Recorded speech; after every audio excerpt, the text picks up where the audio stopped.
بسم اللہ الرحمن الرحیم. السلام علیکم ناظرین, میں ارشد خان ہوں اور آپ دیکھ رہے ہیں یوٹیوب چینل. امید ہے کہ آپ سب لوگ خیریت سے ہوں گے.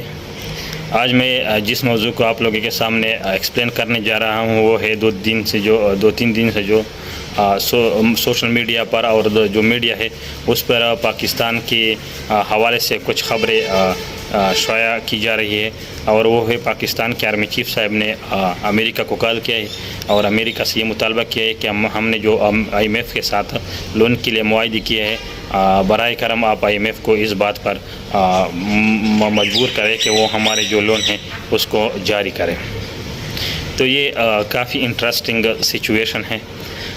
میں پہلے بھی آپ لوگوں کے سامنے کی چکا ہوں کہ اس بار تو IMF نے ہمارے ساتھ کچھ شرائط رکھے, اور اس شرائط میں سے جو تھے وہ اس نے کہا کہ آپ الیکٹریسٹی جو ہے اس کو مہنگا کریں, آپ جو ہے یہاں پہ ٹیکسز لگائے, یہاں پہ جو لگژری چیزیں ہیں باہر سے جس کو ہم منگواتے ہیں اس کو آپ کم کر لیں. تو اس مرتبہ تو ہم نے وہ باتیں مان لی, لیکن آئندہ سال ہم کیا کریں گے؟ آئندہ پھر بھی ہم IMF کے پاس جائیں گے. تو حالات کافی کشیدہ ہو چکے ہیں, اور یہ بات جو ہے اس کو ہم رد نہیں کر سکتے کہ آج جو ہم کہہ رہے ہیں کہ پاکستان ایک ایٹمی پاور ہے, یہ ایک جو ہے اس بات کو ہم رد نہیں کر سکتے کہ 4-5 سال بعد ہم یہ نہ کہہ سکے کہ ہم پچھلے ٹائم میں ایک ایٹمی قوت ہے لیکن اب نہیں ہے. کیونکہ IMF جتنی بھی صرف امریکہ نہیں, جتنا بھی آپ کے پاس UN ہے, جتنا آپ کے پاس عالمی قوت ہے, ان سب کی یہ کوشش ہے کہ جس طرح بھی پاسبل ہو کسی بھی ملک کو اس سے ایٹمی جو ہتھیار ہے اس سے چھین لیا جائے. اور یہ صرف پاکستان کے لیے نہیں, یہ ہر ملک کے ساتھ, مطلب جتنے عالمی ممالک ہیں, جتنے بھی آپ کے پاس بڑے بڑے ممالک ہیں, ان کو یہ خوف ہے, یہ اندیشہ ہے کہ اس سے دنیا میں جو ہے حالات کشیدہ ہو سکتے ہیں.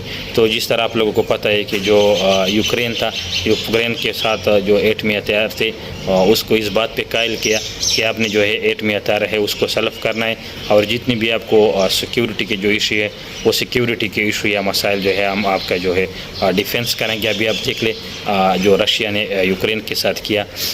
تو ابھی یہ جو جتنے بھی, یہ صرف پاکستان کے ساتھ نہیں ہو رہا ہے, جتنے بھی ممالک ہیں, جس طرح آپ کے پاس شمالی کوریا کو امریکہ نے کافی جو ہے اس کے ساتھ کافی ڈسکشن کی اس بات پر کہ آپ نے جو ہے ایٹمی ہتھیار جو ہے اس کو مت بنائے.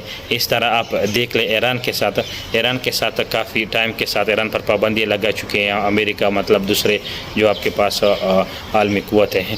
تو پہلے جو جتنی بھی عالمی بڑے قوتیں وہ کسی ملک کو یہ مطلب یہ پسند نہیں کرتے کہ کوئی بھی ملک جو ہے وہ ایٹمی ہتھیار بنائے, اور پھر جب کوئی ملک ایٹمی ہتھیار بناتا ہے تو ان کی یہ کوشش ہوتی ہے کہ جس طرح بھی ہو ان ملک کے جو ایٹمی ہتھیار ہے اس کو سلف کیا جائے. تو ابھی تو ہم جو ہے اس سال اس ٹیکس وغیرہ پہ ہمارے ساتھ یہ معاہدہ کے لیے جو تیار ہو جائیں گے, لیکن اگلے سال کا کچھ پتہ نہیں چلتا کہ وہ ہم سے کیا مطالبہ کریں گے. تو جو ہم اس دہانے پر پہنچ چکے ہیں, ہم اس حالات پر پہنچ چکے ہیں, اس کے لیے جو رسپانسیبل ہے, ذمہ دار کون ہیں؟ اب ہم اگر سچ کہیں تو پھر بہت بڑی مسئلہ ہوگی, لیکن ہم اس کو سمپلی کہہ سکتے ہیں کہ جو ہمارے ساتھ پولیٹیکل انسٹیبلٹی, دا مین فیکٹر جو سب سے بڑا فیکٹر ہے وہ پولیٹیکل انسٹیبلٹی, اور دوسرا جو ریزن ہے وہ یہاں کی جو جتنے بھی لوگ ہیں اس کی جو ملک کے ساتھ بے وفائی یا غداری آپ کہہ سکتے وہ. پولیٹیکل انسٹیبلٹی جو ہے ہمارے ساتھ یہاں پہ جتنی بھی گورنمنٹ ہے وہ کوئی بھی گورنمنٹ ابھی تک اپنی 5 سال مکمل نہیں کر سکتا, آپ لوگ دیکھ چکے ہیں. اور اس طرح کوئی بھی سرمایہ دار جو ہے یا کوئی بھی جو ہے بزنس مین ہے وہ آپ کے ملک پہ اعتبار نہیں کرتا. کوئی بھی یہاں پہ انڈسٹری یا کوئی بھی آپ کے پاس فیکٹریاں وغیرہ نہیں بناتا. کیوں بنائے گا؟ اگر 2-3 سال بعد حکومت گر جائے اور حکومت اپنی جو پالیسی ہے وہ تبدیل کر لے اور اس کی جو انڈسٹری یا فیکٹری وہ چلی جائے تو اس کا ذمہ دار کون ہوگا؟ تو کوئی بھی اس صورت میں آپ کے پاس نہیں سکتا. دوسری جو ریزن ہے وہ یہ ہے کہ ہم نے پرائے لوگوں کی جنگوں میں اپنے آپ کو دھکیل دیا, اور اس پرائے جنگ کی وجہ سے جو ہمارے ساتھ ہے وقتی طور پر ہمیں فائدہ مل رہا تھا, بالکل فائدہ مل رہا تھا. ہمیں USA سے ڈالر آ رہے تھے, ہم نے اس کے ساتھ رشیا کے خلاف جو وہ جنگ لڑا رہے تھے وہ امریکہ کا جنگ تھا, وہ پاکستان کا جنگ نہیں تھا. ہمارے ذہنوں میں یہ بات ڈالی جا رہی ہے کہ یہ رشیا جو تھا وہ कराची आ रहा था और ये हो रहा था और ये हो रहा था, इसलिए हमने वहाँ पे जो है रशिया के ख़िलाफ़ लड़ना शुरू किया। बिल्कुल इस तरह बातें नहीं थी। जो अमेरिका था, America was trying to destroy Russia, और उन्होंने वही किया, रशिया को डिस्ट्रॉय किया और ख़ुद सुपर पावर बन गई। तो हम दूसरों की जंग में जो है हमने हिस्सा लिया, और इस वजह से फिर हमारे हालात जो है इस हद तक पहुंच गई।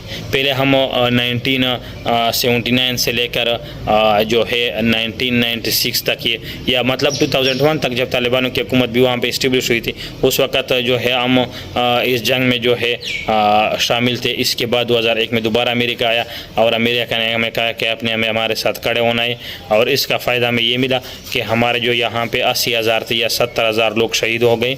हमारी जो है इकानमी बिल्कुल फ्लॉप हो गई। वक्ती तौर पर तो हमें ये इमदाद की शक्ल में कुछ ना कुछ देते थे, लेकिन अभी जो है उन्होंने जो अपने मक़ासिद है वो पूरे कर दिए। अभी वो जा चुके हैं, अभी वो आपके पास वो डॉलर नहीं बेचते, और आपने खुद अपने मुल्क को तबाह किया। किसकी खातिर? अमेरिका की खातिर। और अभी जो है वो डॉलर भी नहीं देता आपको। तो अब आपने क्या करना है? आपने कुछ अभी आप नहीं कर सकते, क्योंकि आपने यहाँ पे इतना जो है डिस्ट्रक्शन पैदा किया है, मुल्क के हालात को इस हद तक पहुँचाए कि अभी यहाँ पे कोई भी जो है वो बिज़नेस वगैरह वो सरमायाकारी के लिए तैयार नहीं है। अभी जो इमरान खान था, बिल्कुल जो है मुल्क के खातिर कभी एक जगह पे जाता था, कभी दूसरी जगह पे जाता था, वहाँ पे लोगों को इस बात पर कायल करने की कोशिश कर रहा था कि खुदारा हमारे साथ जो है आप जो है हमारे मुल्क में इंडस्ट्रिया वगैरह कायम कर ले। लेकिन इसके साथ क्या किया? इसको भी 5 साल मुकम्मल नहीं होने दिया। तो अभी हमारा इन लोगों से, हमारे पाकिस्तानी अवाम से मेरा ये मुतालबा है कि आपने खड़े होना है यहाँ पे। बिल्कुल अगर कोई इसके ख़िलाफ़ हो या कोई मतलब मेरे साथ हो, मेरा ये मुतालबा है अवाम से कि जितनी भी पार्टियाँ जो 1970 से लगी हुई है, उसको एक वोट भी मत दिया जाए। चाहे वो आपके पास पीपल पार्टी है, चाहे मुस्लिम लीग नून है, चाहे वो आपके पास जो है GUI है, एक वोट जो है उसके जो है कैंडिडेट के एक वोट इसके लिए कास्ट मत करें।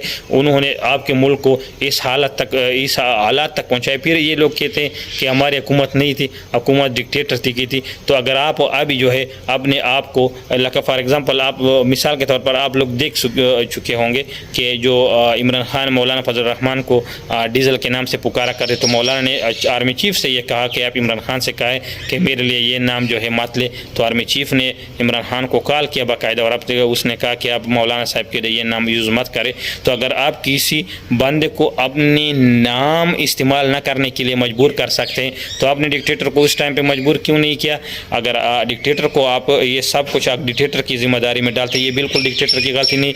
डिक्टेटर ने जब आपके पास मार्शल लॉ लगाया, या आपके पास जो मुल्क के कानून है, उसको जो आइन है या इसको वगैरह को ख़त्म कर दे, उस टाइम पे वो भी इस वक्त भी आपने मुल्क को इस हालत तक पहुँचा दिया था कि वो अभी वो मज़ीद मुल्क को इस हालत में देख नहीं सकते थे। उस वजह से या मार्शल लॉ लगाया गया, या जो है वहाँ पे जो सेलेक्टेड लोग थे, यहाँ पे जो इलेक्टेड लोग थे, उनको निकाला गया।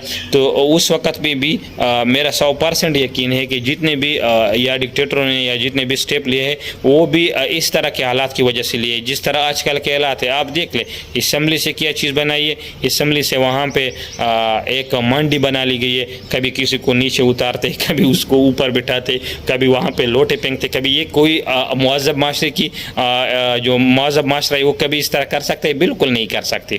तो हमें चाहिए, मेरा कुछ भी आप लोगों के साथ, फिर भी मैं कहता हूँ, इमरान खान को गोली मारे, नवाज शरीफ को गोली मारे, सबको गोली मारो, लेकिन the one person which can change the tradition, सिर्फ और सिर्फ एक बंदा है जो इस ट्रेडिशन को चेंज कर सकता है, और वो है आपके पास जो है इमरान खान है। इसके बाद फिर लोग कहेंगे कि आप इमरान खान की ये करें, इमरान खान को गोली मारो, फिर भी मैं कहता हूँ, लेकिन हमें खुद जो है यहाँ पे सिदारती निज़ाम इस्टेब्लिश करना है। हम मज़ीद इस गले सड़े सिस्टम को जो है उसको हम मज़ीद जो है वो हम अफोर्ड नहीं कर सकते, और हम इसको कबूल नहीं कर सकते। क्यों? इसलिए एक बंदा आएगा 300 वोट के साथ, कितने वोट के साथ? 300 वोट के साथ, और टोटल कितने वोट टोटल है? 342 आपके पास नेशनल असम्बली में, सारे जो है सीट उसने जीत लिए। क्या हो गया? इसके बाद एक गया कि मतलब कुछ लोगों को दूसरे पार्टी ने पैसे दिए, 150 सीट जो है उसके उन्होंने ख़रीद लिए तो वैसे 140 वही थे, 150 190 दूसरे पार्टी ने ख़रीद लिए, सारे लोग उस साइड पे चले गए, गवर्नमेंट गिर गया। गवर्नमेंट जब गिर गया तो क्या हो गया, यही हालत होंगे जिस तरह आजकल है। और इसके बाद कोई भी किसी की बाप यहाँ पे नहीं आ सकता। वो समझते हैं कि अगर यहाँ पे कोई जो है वो जो है इलेक्टेड हुकूमत है, लोगों ने इलेक्ट किया है, वो कुछ 2 साल पूरे नहीं कर सकते, 3-5 साल पूरे नहीं कर सकता, तो आप पे कोई एतबार करेगा। तो हमें ये जो है ये सिस्टम, इसको हम मुकम्मल तौर पर हमें ख़त्म करने चाहिए। हमें यहाँ पे सदारती निज़ाम, जिस तरह आपके पास रशिया में प्रेसिडेंशियल सिस्टम है, टर्की में प्रेसिडेंशियल सिस्टम है, आपके पास USA में प्रेसिडेंशियल सिस्टम है, आपके पास जितने भी बड़े बड़े, या आपके पास शुमाली कोरिया आप देख सकते हैं, जितने भी बड़े बड़े इकानमी है, जितने भी बड़े बड़े जो है ममालिक है, वहाँ पे प्रेसिडेंशियल सिस्टम है। तो हमें चाहिए कि हम इस सिस्टम को मज़ीद जो है अपने आप पे जो है अपने आप को इस सिस्टम के अंदर बस मज़ीद जो है इसके ख़िलाफ़ हमें होनी चाहिए। ये सिस्टम मज़ीद कबूल नहीं करनी चाहिए। और जितनी पार्टियाँ जो 1971 से या 1960 से या 50 से यहाँ पे लगी हुई है, उनको कभी भी खुदा रख एक भी वोट न दिया जाए। और इसके बाद जो है हमें कोई एक अलग सा एक ऐसा सिस्टम जो है बनानी चाहिए जिसकी वजह से हमारे मुल्क को थोड़ा सा स्टेबिलिटी मिल सके। पाकिस्तान जिंदाबाद, पाकिस्तान।